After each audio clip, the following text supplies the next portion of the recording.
ಭಾರತೀಯ ಸಂವಿಧಾನದ ರಚನೆ. ಪರೀಕ್ಷೆಗೆ ಅತ್ಯಂತ ಮುಖ್ಯ ಒನ್ ಲೈನರ್ಸ್. ಸಂವಿಧಾನ ಸಭೆ. ಭಾರತೀಯ ಸಂವಿಧಾನ ರಚನೆಗೆ ಸಂವಿಧಾನ ಸಭೆಯನ್ನು ರಚಿಸಲಾಯಿತು. ಸಂವಿಧಾನ ಸಭೆಯ ರಚನೆಯ ಆಧಾರ ಕ್ಯಾಬಿನೆಟ್ ಮಿಷನ್ ಯೋಜನೆ 1946. ಕ್ಯಾಬಿನೆಟ್ ಮಿಷನ್ ಭಾರತಕ್ಕೆ 1946ರಲ್ಲಿ ಆಗಮಿಸಿತು. ಸಂವಿಧಾನದ ಸಭೆಯ ಸದಸ್ಯರನ್ನು ನೇರವಾಗಿ ಜನರು ಆಯ್ಕೆ ಮಾಡಿರಲಿಲ್ಲ. ಸಂವಿಧಾನ ಸಭೆಯ ಸದಸ್ಯರನ್ನು ಮುಖ್ಯವಾಗಿ ಪ್ರಾಂತೀಯ ವಿಧಾನಸಭೆಗಳ ಚುನಾಯಿತ ಸದಸ್ಯರು ಪರೋಕ್ಷವಾಗಿ ಆಯ್ಕೆ ಮಾಡಿದರು. ಸಂಸ್ಥಾನಗಳ ಪ್ರತಿನಿಧಿಗಳನ್ನು ಆಯಾ ಸಂಸ್ಥಾನಗಳ ಆಡಳಿತಗಾರರು ನಾಮನಿರ್ದೇಶನ ಮಾಡಿದರು.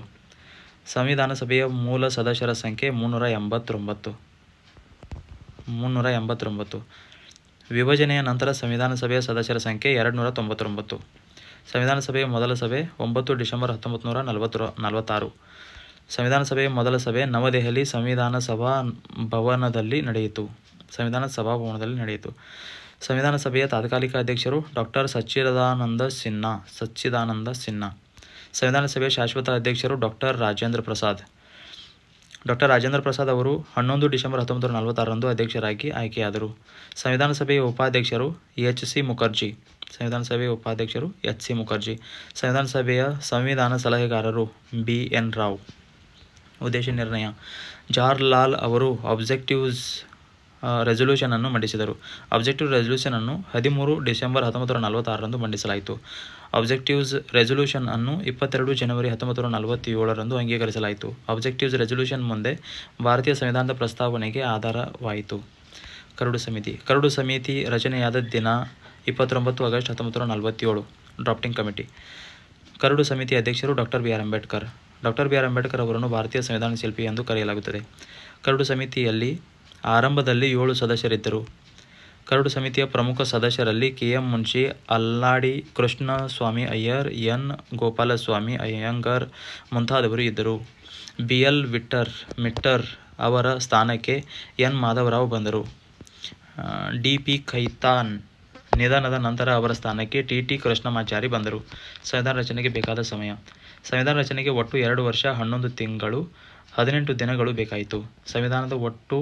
ಸಭೆಯ ಒಟ್ಟು 11 ಅಧಿವೇಶನಗಳಲ್ಲಿ ಕಾರ್ಯನಿರ್ವಹಿಸಿತು. ಸಂವಿಧಾನ ಸಭೆಯು ಸುಮಾರು 165 ದಿನಗಳ ಕಾಲ ಸಭೆ ನಡೆಸಿತು. ಸಂವಿಧಾನ ರಚನೆ ಅಂದಾಜು ವೆಚ್ಚ ಸುಮಾರು 64 ಲಕ್ಷ ಎಂದು ಸಾಮಾನ್ಯವಾಗಿ ಉಲ್ಲೇಖಿಸಲಾಗುತ್ತದೆ. ಅಂಗೀಕಾರ ಮತ್ತು ಜಾರಿ. ಭಾರತೀಯ ಸಂವಿಧಾನದ 26 ನವೆಂಬರ್ 1949 ಅಂಗೀಕರಿಸಲಾಯಿತು. ಸಂವಿಧಾನದ ಕೆಲವು ವಿಧಿಗಳು 26 ನವೆಂಬರ್ 1949ರಿಂದಲೇ ಜಾರಿಗೆ ಬಂದವು. ಭಾರತೀಯ ಸಂವಿಧಾನವು ಸಂಪೂರ್ಣವಾಗಿ 26 ಜನವರಿ 1950ರಂದು ಜಾರಿಗೆ ಬಂತು. 26 ಜನವರಿಯನ್ನು ಆಯ್ಕೆ ಮಾಡಿದ ಪ್ರಮುಖ ಕಾರಣ 1930ರ ಪೂರ್ಣ ಸ್ವರಾಜ್ಯ ದಿನದ ಸ್ಮರಣೆ. ಸಂವಿಧಾನ ಜಾರಿಗೆ ಬಂದ ದಿನ ಭಾರತದ ಗಣರಾಜ್ಯವಾಯಿತು. ಸಂವಿಧಾನ ಅಂಗೀಕಾರದ ದಿನವನ್ನು 26 ನವೆಂಬರ್ ಅನ್ನು ಭಾರತದಲ್ಲಿ ಸಂವಿಧಾನ ದಿನವನ್ನಾಗಿ ಆಚರಿಸಲಾಗುತ್ತದೆ. ಸಹಿ ಮತ್ತು ಮೂಲ ಸಂವಿಧಾನ. ಸಂವಿಧಾನದ ಅಂತಿಮ ಪ್ರತಿಗೆ ಸಂವಿಧಾನ ಸಭೆಯ ಸದಸ್ಯರು 24 ಜನವರಿ 1950ರಂದು ಸಹಿ ಹಾಕಿದರು. ಮೂಲ ಸಂವಿಧಾನವನ್ನು ಕೈಬರಹದಲ್ಲಿ ಸಿದ್ಧಪಡಿಸಲಾಯಿತು. ಮೂಲ ಸಂವಿಧಾನದ ಅಲಂಕಾರಿಕ ಚಿತ್ರಗಳನ್ನು ನಂದಲಾಲ್ ಬೋಸ್ ಮತ್ತು ಅವರ ಕಲಾವಿದರ ತಂಡ ರಚಿಸಿತು. ಮೂಲ ಸಂವಿಧಾನದ ಇಂಗ್ಲಿಷ್ ಮತ್ತು ಹಿಂದಿ ಕೈಬರಹದ ಪ್ರತಿಗಳನ್ನು ಪ್ರೇಮ್ ಬಿಹಾರಿ ನಾರಾಯಣ್ ರೈಜಾದಾ ಬರೆದರು. ಪರೀಕ್ಷೆಯಲ್ಲಿ ಕಡ್ಡಾಯವಾಗಿ ನೆನಪಿಡಿ. 1946 ಕ್ಯಾಬಿನೆಟ್ ಮಿಷನ್. 9 ಡಿಸೆಂಬರ್ 1946 ಸಂವಿಧಾನ ಸಭೆಯ ಮೊದಲ ಸಭೆ. ಡಾಕ್ಟರ್ ಸಚ್ಚಿದಾನಂದ ಸಿನ್ಹಾ ತಾತ್ಕಾಲಿಕ ಅಧ್ಯಕ್ಷರು. ಡಾಕ್ಟರ್ ರಾಜೇಂದ್ರ ಪ್ರಸಾದ್ ಶಾಶ್ವತ ಅಧ್ಯಕ್ಷರು. ಬಿ ಎನ್ ರಾವ್ ಸಂವಿಧಾನ ಸಲಹೆಗಾರರು. 13 ಡಿಸೆಂಬರ್ 1946 ಆಬ್ಜೆಕ್ಟಿವ್ಸ್ ರೆಸಲ್ಯೂಷನ್ ಮಂಡನೆ ಜವಾಹರ್ಲಾಲ್ ನೆಹರು ಮಾಡಿದ್ದು.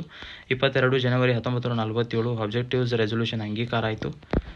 29 ಆಗಸ್ಟ್ 1947 ಕರಡು ಸಮಿತಿ ರಚನೆ. Doctor B R Ambedkar curd ಸಮಿತಿಯ ಅಧ್ಯಕ್ಷರು. 26 ನವೆಂಬರ್ 1949 ಸಂವಿಧಾನದ ಅಂಗೀಕಾರ. 24 ಜನವರಿ 1950 ಸದಸ್ಯರ ಸಹಿ. 26 ಜನವರಿ 1950 ಸಂವಿಧಾನ ಜಾರಿಗೆ ಆಯಿತು.